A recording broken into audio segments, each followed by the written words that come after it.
হঠাৎ করে দৃশ্যপট বদলে গেল একেবারে 180 ডিগ্রি।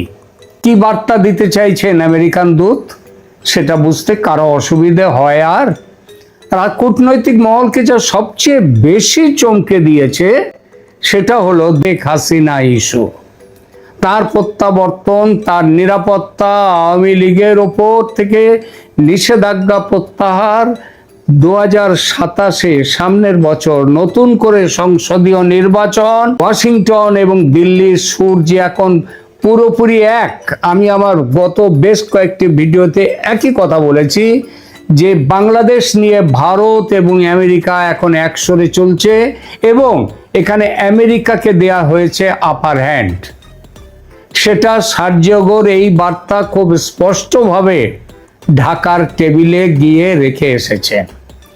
সার্জিও গোরের ঢাকা ছাড়ার ঠিক পরপরই দিল্লি থেকে নেমে আসে দ্বিতীয় আঘাত। নয়াদিল্লিতে একটি সংবাদ সম্মেলন করে সাবেক প্রধানমন্ত্রী শেখ হাসিনা সরাসরি ঘোষণা দেন তিনি খুব শীঘ্রই বাংলাদেশে ফিরে আসছেন। এই সংবাদ সম্মেলনের রাজনৈতিক টাইমিং এতটাই সুনির্দিষ্ট ছিল যে মুহূর্তের মধ্যে ঢাকার রাজনৈতিক ও প্রশাসনিক অন্দরে একেবারে ভূমিকম্প শুরু হয়ে যায়। একদিকে মার্কিন প্রশাসনের কঠোর বার্তা, ভারতের তীব্র গোঁসা, বাংলাদেশ ওই চীন, পাকিস্তান, তুর্কি প্রেমের দিকে বেশি ঝুঁকেছে তার জন্যে, আর অন্যদিকে ভারতের মাটিতে বসে শেখ হাসিনার প্রত্যয়ী ঘোষণা আগামী ডিসেম্বরের মধ্যেই আমি ফিরে যাব। এই তিনের ধাক্কায় ঢাকার মসনদ বুঝতে পেরেছে যে দিল্লি এখন আর ওই ডিফেন্সিভ গেম খেলছে না বা রিঅ্যাক্টিভ গেম খেলছে না, দিল্লি এখন অ্যাক্টিভ মোডে চলে গেছে। ভারত এবার সরাসরি সাউথ এশিয়ান পাওয়ার পলিটিক্সের চাল চালছে। আর এই জোড়া ধাক্কাতেই ঢাকার ক্ষমতাসীনদের মধ্যে ছড়িয়ে পড়ে প্রবল উৎকণ্ঠা ও উদ্বেগ। মার্কিন প্রেসিডেন্ট ডোনাল্ড ট্রাম্পের বিশেষ দূত সার্জিও গোরের ঢাকা সফর, তার পরপরই দিল্লিতে সাবেক প্রধানমন্ত্রী শেখ হাসিনার সংবাদ সম্মেলন ও দেশে ফেরার ঘোষণা এবং ঠিক তার পরদিনই ঢাকার প্রশাসন যেন এক চরম বাস্তবের মাটিতে আছড়ে পড়লো বলা যায়, অথবা তাকে আছাড় দেয়া হলো ওই ধোপার পাটের আছাড় দেওয়ার মতনই, সেটাও বলা যায়। আর এই আছাড়ের ফলাফলটা কি? ওয়াশিংটনের হোয়াইট হাউস আর দিল্লির সাউথ ব্লকের বার্তা পৌঁছতেই রাতারাতি বদলাতে শুরু করলো ঢাকার সুর। যে তারেক রহমান পাত্তা দিতে চাননি ভারতের রাষ্ট্রদূত দীনেশ ত্রিবেদীকে, সেই তার সঙ্গে সৌজন্য সাক্ষাতের তারিখ নির্ধারণে ব্যস্ত হয়ে উঠেছেন তারেক রহমান। এখন শোনা যাচ্ছে ওই ব্রিক্সের বৈঠকে ভারতের আমন্ত্রণ পেয়ে সেখানে আসবার জন্য এখন আকুলি বিকুলি করছেন তারেক রহমান। গল্প শুধু এটুকুই নয়, ঢাকার গণভবন যেটা ছিল প্রধানমন্ত্রী শেখ হাসিনার বাসভবন, সেটা ভাঙচুরের পর যেটুকু আস্ত আছে একটু নতুন করে তৈরি করে নিয়ে সেখানে নতুন জমানার বাংলাদেশ সরকার একটা মিউজিয়াম তৈরি করেছে, নাম জুলাই স্মৃতি জাদুঘর। আর নতুন জমানার ক্ষমতায় আসার পেছনে যতটা ছিল শেখ হাসিনার বিরোধিতা, ঠিক ততটাই আছে ভারত বিরোধিতা। সুতরাং এই মিউজিয়াম এক অর্থে ভারত বিরোধিতার মিউজিয়াম। সেখানে ভারতের সীমান্ত সন্ত্রাসের নামে নানান গল্প কাহিনী আর তাদের ছবি, ভাস্কর্য, এসব লাইন দিয়ে সাজানো ছিল। দীনেশ ত্রিবেদীর কাছে এসব খবর যে ছিল না তা নয়, ছিল, কিন্তু তিনি যে ঢাকা সরকারের কাছে এ নিয়ে কিছু বলেছেন কখনো এমন প্রমাণ নেই। কিন্তু তারেক সরকারের এখন এমন ভয় কাঁপুনি হাল যে তারা কোনো ঝুঁকি আর নিতে চায় না। মিউজিয়াম থেকে সরিয়ে ফেলেছে বিএসএফ এর গুলিতে নিহত ফেলানির ভাস্কর্য সহ, ফেলানি খাতুন তার ভাস্কর্য সহ সমস্ত ভারত বিরোধী প্রদর্শন সামগ্রী। সেই যে কথায় আছে না, বসতে বললাম, সে কান ধরে নাকখত দিতে শুরু করলো, অনেকটা যেন তেমনই। কিন্তু হঠাৎ কেন এই আতঙ্কের ছায়া? কেন গণভবনের ইতিহাস থেকে রাতারাতি ছাঁটাই করতে হলো ভারত বিরোধী বার্তা? কে বলেছিল? কার কথায়? দিল্লির কি কোনো গোপন চাপ কাজ করছে, নাকি আমেরিকার বার্তাবে ঢাকা এতটাই ব্যাকফুটে গেছে? সাউথ ব্লক যখন প্রথা ভেঙে একজন ক্যারিয়ার ডিপ্লোম্যাট বা পেশাদার কূটনীতিকের বদলে 3 বারের সাংসদ ও প্রাক্তন কেন্দ্রীয় মন্ত্রী দীনেশ ত্রিবেদীকে ঢাকায় ভারতের নতুন রাষ্ট্রদূত হিসেবে পাঠায়, তখনই একটি স্পষ্ট বার্তা ছিল। শুধু তাই নয়, ইতিহাস গড়ে ত্রিবেদীকে দেয়া হয় ক্যাবিনেট মন্ত্রীর মর্যাদা। দিল্লির বার্তা খুব পরিষ্কার ছিল।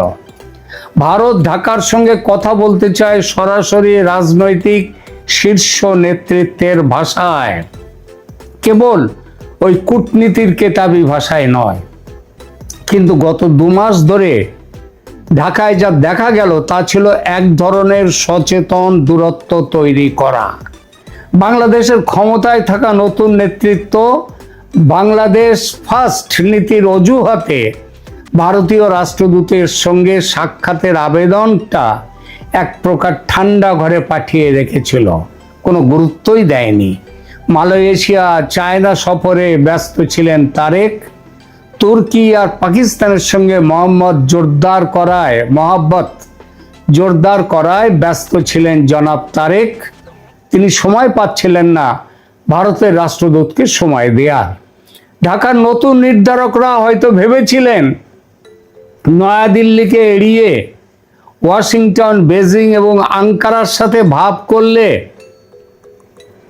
আর ওদিকে রাওয়ালপিন্ডি তো আছেই, এই ভাবটা করলেই তারা আঞ্চলিক ভারসাম্য তৈরি করে ফেলবেন। প্রায় 2 মাস ধরে সাউথ ব্লকের এই হেভিওয়েট দূতকে কার্যত ঝুলিয়ে রাখা হয়েছিল। কিন্তু আন্তর্জাতিক কূটনীতিতে নীরবতা সবসময় দুর্বলতা নয়, কখনো কখনো তা বড় কোনো ঝড়ের পূর্বাভাস।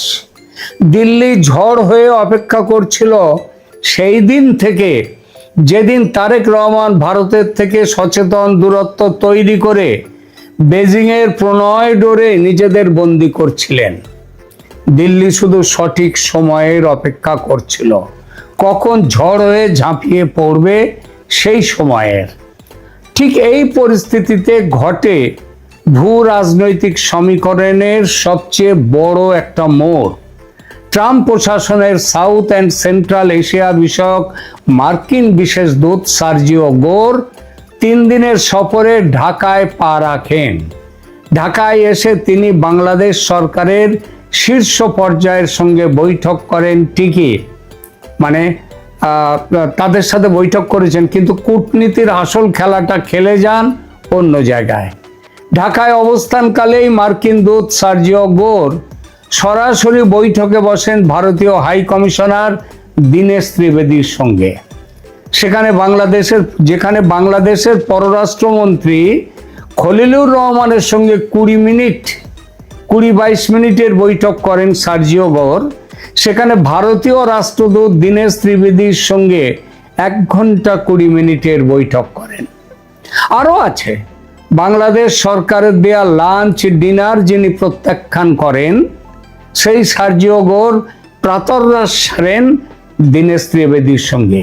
কি বার্তা দিতে চাইছেন আমেরিকান দূত, সেটা বুঝতে কারো অসুবিধে হয়? আর কূটনৈতিক মহলকে যা সবচেয়ে বেশি চমকে দিয়েছে সেটা হলো দক্ষিণ এশিয়ার স্থিতিশীলতা নিয়ে ওয়াশিংটন এবং দিল্লির সুর যে এখন পুরোপুরি এক। আমি আমার গত বেশ কয়েকটি ভিডিওতে একই কথা বলেছি যে বাংলাদেশ নিয়ে ভারত এবং আমেরিকা এখন একসরে চলছে এবং এখানে আমেরিকাকে দেয়া হয়েছে আপার হ্যান্ড। সেটা সার্জিও গোর এই বার্তা খুব স্পষ্টভাবে ঢাকার টেবিলে গিয়ে রেখে এসেছেন। রাজনৈতিক বিশ্লেষকরা বলছেন এটি আর কিছুই নয়, বাংলাদেশ যে চরম আতঙ্কিত, সেই চরম আতঙ্কিত হওয়ার ফসল এটা। ঢাকা খুব ভালো করেই বুঝতে পেরেছে যে আনুষ্ঠানিকভাবে ভারতকে চটিয়ে রাষ্ট্র পরিচালনা করা অসম্ভব। দিল্লির কঠোর অবস্থানের পর সরকার এখন যে কোনো মূল্যে ভারতের সঙ্গে সম্পর্কের টানাপোড়েন কমাতে মরিয়া। বাংলা কথা বলছে কি, এসো ভাব করি, এতদিন যা হয়ে গেছে ভুলে যাও। তাই গণভবনের ভেতরে থাকা ভারত বিরোধী প্রতীকগুলো সরিয়ে নিয়ে দিল্লিকে এক ধরনের কূটনৈতিক বার্তা দেওয়ার চেষ্টা করা হচ্ছে। বলা হচ্ছে, আমরা সম্পর্কে রিসেট বোতাম চাপতে তৈরি, আর খুনসুটি করব না, আমরা এখন থেকে ভাব ভাব খেলবো। একদিকে মিউজিয়াম থেকে ছবি গায়েব করা, আর অন্যদিকে প্রায় 2 মাস এড়িয়ে চলার পর তড়িঘড়ি একেবারে ভারতীয় হাই কমিশনার দীনেশ ত্রিবেদীর সঙ্গে তারেক রহমানের বৈঠকের সূচি চূড়ান্ত করা, এই দুটি ঘটনা স্পষ্ট প্রমাণ করে যে বাংলাদেশ সরকার ভয় পেয়েছে, আর ভয় পেয়ে এখন পুরো ব্যাকফুটে। এদিকে স্বরাষ্ট্রমন্ত্রী সালাউদ্দিন সাহেব যতই চেঁচান শেখ হাসিনার প্রতি ভারতের সমর্থন নিয়ে, তিনি ভালো করেই বোঝেন ভারত ফুটো কড়ির বেশি গুরুত্ব দেয় না, দেবে না তার বক্তব্যকে। কারণ এখন হাত পেতে ভিক্ষে চাওয়ার পালা, অনুগ্রহ চাওয়ার পালাটা বাংলাদেশের, ভারতের নয়। বিদ্যুৎ উৎপাদন বাংলাদেশের গোল্লায় যেতে বসেছে ডিজেলের অভাবে। দয়া করে ডিজেল দাও। 30,000 মেট্রিক টন ডিজেল না দিলে আমাদের দেশ বন্ধ হয়ে যাবে। আর মাত্র তো 30,000 মেট্রিক টন, এটা তো, এই ডিজেল তো ভারতের হাতের ময়লা, দয়া করে দিন, নইলে আমরা মরে গেলাম। ভারত এখনো সাড়া দেয়নি, হিসাব করে দেখছে। ভারত কি আদৌ ভাব করতে তৈরি? নিশ্চয়ই, কেন করবে না ভাব? কিন্তু মনে রাখবেন, ভাব ভালোবাসার ভাষা, এটা পরিস্থিতি অনুযায়ী পাল্টে যায়। গরজটা এখন বাংলাদেশের, সুতরাং একটু বেশি ঘাড় ঝোঁকাতে হবে, মানে নত হতে হবে বাংলাদেশকে। রাজনীতিতে রাস্তার স্লোগান আর রাষ্ট্র পরিচালনার চেয়ার, এ দুটো সম্পূর্ণ আলাদা জিনিস।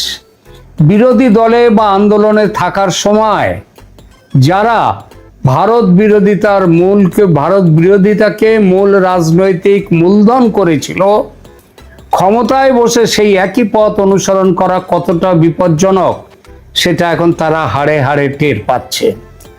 ভূগোলকে কখনো অস্বীকার করা যায় না। 3 দিক দিয়ে ভারত পরিবেষ্টিত একটি দেশের পক্ষে ভারতের সাথে স্থায়ী শত্রুতা বজায় রেখে অর্থনৈতিক বা রাজনৈতিক স্থিতিশীলতা আনা অসম্ভব। সার্জিও গোরের বার্তা, শেখ হাসিনার অবস্থান এবং সাউথ ব্লকের অনমনীয় কূটনৈতিক অবস্থান, এই 3-এর চাপে পড়ে ঢাকা যে হাঁসফাঁস করছে, ইউটার্ন নিতে বাধ্য হচ্ছে, তা কেবল অভ্যন্তরীণ বিতর্কেরই জন্ম দেয়নি, বরং প্রমাণ করেছে ভূ রাজনীতিতে আবেগের কোনো জায়গা নেই। এখন প্রশ্ন হচ্ছে, গণভবনের দেওয়াল থেকে ছবি সরিয়ে বা তড়িঘড়ি করে দীনেশ ত্রিবেদীর সঙ্গে বৈঠক করে কি দিল্লি ঢাকার এই জমাট বরফ আদৌ গলবে, নাকি দিল্লির শর্ত পূরণ না করা পর্যন্ত এই কূটনৈতিক চাপ আরো বাড়বে? মনে রাখবেন, দিল্লির শর্তের মধ্যে দ্বিপাক্ষিক বিষয়গুলো যেমন আছে দুদেশের সম্পর্কিত, তেমনই আছে একটি বড় ইস্যু। সেটা হচ্ছে কি, আমি বারবার বলেছি তার কথা, শেখ হাসিনা ইস্যু। তার প্রত্যাবর্তন, তার নিরাপত্তা, আওয়ামী লীগের ওপর থেকে নিষেধাজ্ঞা প্রত্যাহার, 2027 সামনের বছর নতুন করে সংসদীয় নির্বাচন, এসব শর্ত পৌঁছে দেয়া হয়েছে ঢাকার কাছে। এসব শর্ত একটা একটা করে গুছিয়ে গুনে গুনে তুলে নেবে ভারত। তারেক নিরুপায়, কারণ ফান্দে পড়িয়া বগা কান্দে রে।